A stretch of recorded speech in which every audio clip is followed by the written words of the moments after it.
दोस्तों नमस्कार। स्वागत है आपका क्रेजी फॉर रियलिटी के नए वीडियो में।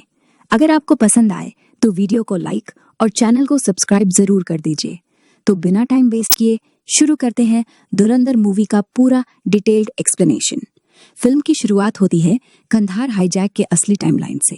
हम देखते हैं आईबी चीफ अजय सान्याल सरकार को बार बार चेतावनी दे रहे हैं कि 3 खतरनाक आतंकियों को छोड़ना पड़ेगा, वरना प्लेन नहीं रुकेगा। हजारों लोग मर जाएंगे, देश की इज्जत अंतर्राष्ट्रीय स्तर पर चली जाएगी। आखिरकार सरकार को झुकना पड़ता है। अजय मिनिस्ट्री को साफ साफ कहते हैं, आज इनको कंधार तक घुसने दिया, कल ये कश्मीर में होंगे, परसों दिल्ली पहुंच जाएंगे।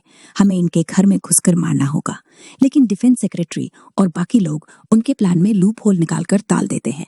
अजय ने एक डॉक्यूमेंट भी पीएम तक पहुंचाया था, फिर भी बात अनसुनी कर दी जाती है। फिर स्क्रीन पर आता है 13 दिसंबर 2001, संसद पर हमला। पूरा हिंदुस्तान हिल जाता है। अब अजय फिर मिनिस्ट्री के सामने कहते हैं, मैंने पहले ही बता दिया था। मिनिस्टर जवाब देते हैं, पीएम बहुत नाराज हैं। तुमने जो 3 प्लान दिए थे उनमें से एक पसंद आया, ऑपरेशन धुरंधर। अगर ये किया तो सक्सेस मिल सकता है। अजय मुस्कुराते हैं और कहते हैं, ऑपरेशन धुरंधर जरूर होगा। अब एंट्री होती है हमारे वन एंड ओनली हीरो की, रणवीर सिंह उर्फ हमजा अली। अफगानिस्तान बॉर्डर पार करके वो पाकिस्तान में घुसता है। पहले कराची, फिर लहरी टाउन पहुंचता है, वो इलाका जो अपने आप में एक मिनी पाकिस्तान है। तंग गलियों में भटकते हुए वो एक ढाबे पर पहुंचता है। कोड नेम से छोटा मोटा सामान बेच रहा था। रात होती है, कुछ लोकल गुंडे आते हैं और उसका सारा सामान छीनने लगते हैं। हमजा रोकने की कोशिश करता है तो ढाबे का मालिक बीच में कूद पड़ता है। गुंडे उसे भी मारने लगते हैं, लेकिन हमजा ज्यादा पिटता है। हालत ऐसी हो जाती है कि चलना भी मुश्किल। पुलिस आती है, सायरन सुनकर गुंडे भाग जाते हैं। अगले दिन वही ढाबे वाला बंदा उसके पास आता है, खाना देता है, दवा लगाता है और कहता है, काम चाहिए तो यही रह। हमजा समझ जाता है कि ये ढाबे वाला कोई आम आदमी नहीं, ये भी अपना ही है, इंडियन एजेंसी का पुराना स्पाई। बस यहीं से हमजा की लहरी में असली एंट्री शुरू हो जाती है। एक पूरा साल गुजर जाता है। अब हमजा लहरी को हथेली पर रखे हुए आम की तरह जान चुका है। यहाँ 2 ही कबीले राज करते हैं, बलोच और पठान। सबसे बड़ा नाम है रहमान डकैत का। उसकी हुकूमत लहरी से लेकर कराची तक गूंजती है। उसका सबसे खूंखार दुश्मन है पप्पू बलोच, एक नंबर का साइको। आधा शरीर लकवा मार चुका है, कुर्सी पर लटकता रहता है, पर दिमाग और क्रूरता दोनों 2 गुने हो गए हैं। उसका बेटा बाबू बलोच बाप से भी ज्यादा जहरीला। एक रात ढाबे पर पप्पू गैंग का एक लड़का आता है। सिगरेट का लंबा कश लेकर हमजा के सामने धुआं छोड़ता है और धीमी आवाज में कहता है, कल रहमान के बड़े लड़के की शादी है, हम लोग उसे वही खत्म करने जा रहे हैं। अगर तू उसे बचा लेगा ना तो सीधा रहमान भाई तुझे अपने गैंग में ले लेंगे। सबसे आसान और सटीक एंट्री है ये। हाँ, गोलियां भी बहुत चलेंगी, घायल हो सकता है, मर भी सकता है, फैसला तेरा। हमजा बिना पलक झपकाए मुस्कुराता है और सिर्फ एक शब्द बोलता है, हो जाएगा। लहरी की सबसे बड़ी हवेली सजी हुई थी, लाइटें, ढोल, नाच गाना और हर कोने में बंदूकधारी। रहमान का बड़ा बेटा दूल्हा बना घोड़ी पर था, छोटा भाई उसके साथ साथ। हमजा वेटर बनकर जूस और कोल्ड ड्रिंक की ट्रे लिए इधर उधर घूम रहा था। अचानक हवा में बारूद की बू आई। पप्पू गैंग के 5-7 बंदूकधारी अंदर घुसे। पहली राभे सीधे दूल्हे पर। बड़ा बेटा छलनी होकर वहीं गिर पड़ा। लोग चीखें, भगदड़ मच गई। हमजा ने ट्रे फेंकी और छोटे भाई को धक्का देकर नीचे गिराया। एक हमलावर सीधे उस पर ताना। हमजा ने हाथ में पड़ी बोतल तोड़ी और गले पर दे मारा। दूसरे का हाथ पकड़कर हथियार छीना और उसी की गोली से उसे ढेर कर दिया। 5 में से 3 को मौके पर ही खत्म, बाकी भाग निकले। खून से लथपथ हॉस्पिटल। रहमान दौड़ा चला आता है। छोटा बेटा रोते हुए लिपट जाता है, अब्बू, इसी ने मेरी जान बचाई। रहमान पहले अपने मरे हुए बड़े बेटे के पास जाता है। उसका चेहरा पत्थर हो जाता है। फिर मुड़कर उजैर से कहता है, इस लड़के को 1 लाख रुपए दे दो अभी। हमजा घुटनों के बल बैठा था, खून बह रहा था, फिर भी सिर उठाकर मुस्कुराया। रहमान भाई, पैसा मुझे नहीं चाहिए। आप बलूचों के हीरो हैं। पूरे पाकिस्तान में आपने हमें पहचान दी है। मैंने सिर्फ अपना फर्ज अदा किया। माफी चाहूंगा कि बड़े भाई को बचा ना सका। फिर एक एक करके डिटेल देता है। 3 गनमैन थे। लीडर का नाम शाकिर, हथियार AK-47, मैगजीन रशियन। ऑर्डर बाबुल बलोच ने दिया था, पप्पू का बेटा। रहमान उसकी आंखों में देखता है, फिर धीरे से हाथ बढ़ाता है। आज से तू मेरा भाई है। हाथ मिलाते ही हमजा का गैंग में ऑफिशियल एंट्री हो गई। लहरी की सबसे खतरनाक सीढ़ी पर उसका पहला कदम पड़ चुका था। इलेक्शन का मौसम आ चुका था। रहमान ने पप्पू बलोच को कसाई की तरह काट काट कर मारा था। उसकी लाश को लहरी की गलियों में घसीटा गया था। पूरा लहरी अब रहमान का था, एक छत्र राज। मिनिस्टर जमील फिर से जीत गया। जीत की रैली में उसने स्टेज पर रहमान को बुलाया, उसका हाथ ऊपर उठाया और बोला, ये है तुम्हारा असली लीडर। पूरा मैदान गूंज उठा, रहमान बलोच, रहमान बलोच। जमील मुस्कुरा रहा था, पर अंदर से पसीना छूट रहा था। उसे साफ दिख रहा था, अगर रहमान ने पॉलिटिक्स में कदम रखा तो उसकी कुर्सी एक पल में उड़ जाएगी। इसी बीच हमजा की मुलाकात होती है जमील की बेटी अलीना से। पहले तो सिर्फ मिशन था, पर धीरे धीरे बातें हुई, नजरें मिली, दिल टकराया। अलीना डॉक्टर बनना चाहती थी, अब्बू नहीं चाहते थे। हमजा उसकी बातें सुनता, हंसते हंसते प्यार हो गया, सच का प्यार। फिर आया सबसे बड़ा टर्निंग पॉइंट।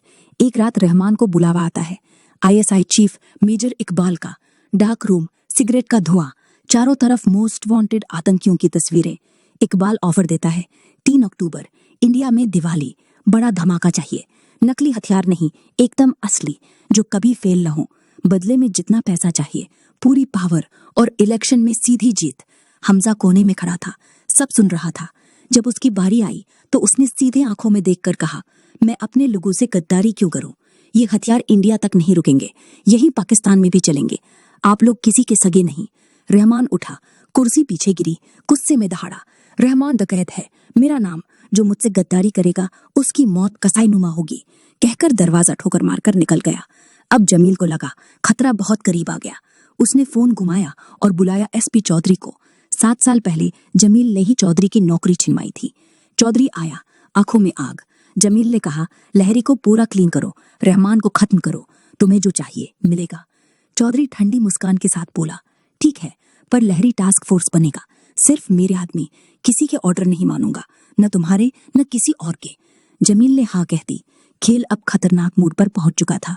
इधर इंडिया में अजय सानियाल को खबर मिलती है 500 और 20 के फेक नोट्स की प्रिंटिंग प्लेट्स पाकिस्तान से आ रही हैं। जांच होती है तो पता चलता है कि लंदन की एक प्राइवेट कंपनी ये प्लेट्स बनाती है, दोनों देशों के लिए भी बनाती है।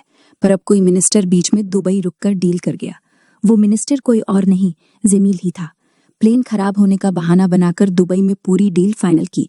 अजय अपनी टीम से कहते हैं, अभी हाथ नहीं डाल सकते, सब्र रखो, इनकी बारी भी आएगी। अब शुरू होता है असली क्लाइमैक्स। SP चौधरी और बाबू बलोच मिलकर रहमान को खत्म करने का मास्टर प्लान बनाते हैं। मीटिंग जमील के घर पर ही होती है। अलीना छुपकर पूरी बातचीत का वीडियो रिकॉर्ड कर लेती है और हमजा को भेज देती है। हमजा तुरंत जमील को फोन करता है, वीडियो मेरे पास है, रहमान भाई को कुछ हुआ तो ये वीडियो पूरी दुनिया देख लेगी, तुम्हारी बेटी भी जिंदा नहीं बचेगी। उधर चौधरी का प्लान कामयाब, रहमान को उठा लिया जाता है। हमजा उसी रात लहरी टास्क फोर्स के हेडक्वार्टर पर अटैक करता है। 40 पुलिस वालों को बंधक बना लेता है, सबके ऊपर पेट्रोल छिड़कता है, पंखे से लटकाता है और चौधरी को वीडियो कॉल करता है। आधे घंटे में रहमान भाई पुल पर नहीं आए तो ये 40 लोग जिंदा जल जाएंगे, पंखा चलता रहेगा, देखते रहना। चौधरी के पास कोई चारा नहीं, रहमान को छोड़ना पड़ता है। रहमान छूटता है तो चौधरी की आंखों में खून उतर आता है। हमजा अब उसका नंबर 1 टारगेट बन चुका है। फिर आता है 26/11, जो अटैक 3 अक्टूबर को होना था, पोस्टपोन होकर 26 नवंबर को हो जाता है। ISI को पता चल जाता है कि कोई मुखबिर है, किसी इंडियन एजेंट ने लीक किया। रहमान अब खुलकर इलेक्शन लड़ने की तैयारी कर रहा है। हमजा अलीना से कहता है, मुझे सिर्फ लहरी नहीं, पूरा पाकिस्तान चाहिए, साथ देगी? अलीना मुस्कुराकर कहती है, घर छोड़ने की बात की तो सोते में जला दूंगी, मैं हमेशा तेरे साथ हूँ। फिर वो वीडियो जमील को दिखाकर शादी करवा लेते हैं। अब हमजा जमील का दामाद बन चुका है। अंतिम गेम शुरू। 15 अगस्त को पंजाब में बड़ा अटैक प्लान्ड है, हथियारों की डिलीवरी चाहिए। उजैर नशे में डायरी में गलत डेट लिख देता है। हमजा देखता है और चुपके से 9 तारीख सुधार देता है। डिलीवरी वाला दिन रहमान, उजैर और हमजा 3 गाड़ियों में हथियारों लेने जा रहे हैं। हमजा ड्राइव कर रहा है। रास्ते में मौका देखकर गाड़ी जंगल की तरफ मोड़ देता है। रहमान की नींद टूटती है, ये कहाँ ले जा रहा है? हमजा बहाना बनाता है। फिर अचानक हमला, गाड़ी क्रैश। ये चौधरी का पूरा प्लान था। जंगल में भयंकर फाइट होती है, गोलियां, चाकू, खून ही खून। आखिरी मोमेंट पर हमजा चौधरी की जान बचाता है और रहमान को गोली मार देता है, पर बाहर नाटक करता है कि बचाने की पूरी कोशिश की, मैंने खुद को दांव पर लगा दिया। सब फिर उस पर भरोसा कर लेते हैं। घर लौटकर हमजा अपनी पुरानी डायरी खोलता है, एक एक नाम काटता जाता है। रहमान डकैता का नाम, लाल पेन से काट, चैप्टर क्लोज और फिर आखिरी सीन, इंडिया में एक अंडरग्राउंड सेल, वहीं बैठा है जसप्रीत सिंह यानी हमजा अली, ऑपरेशन धुरंधर का वो एजेंट जिसे फांसी की सजा मिली थी, जिन्हें कोई उम्मीद नहीं, कोई परिवार नहीं, बस मौत का इंतजार। उन्हीं को दुश्मन के घर में घुसाकर देश बचाने के लिए भेजा जाता है। अब पार्ट 2 में देखना ये कि लहरी का नया किंग जसप्रीत क्या करेगा, आईएसआई का क्या हश्र होगा और अजय सान्याल अब क्या कदम उठाएंगे। दोस्तों, धुरंधर का ये पूरा माइंड ब्लोइंग एक्सप्लोरेशन आपको कैसा लगा, कमेंट में जरूर बताओ। लाइक, शेयर और सब्सक्राइब करना बिल्कुल मत भूलना। मिलते हैं अगले वीडियो में, तब तक देखते रहो क्रेजी फॉर रियलिटी। जय हिंद।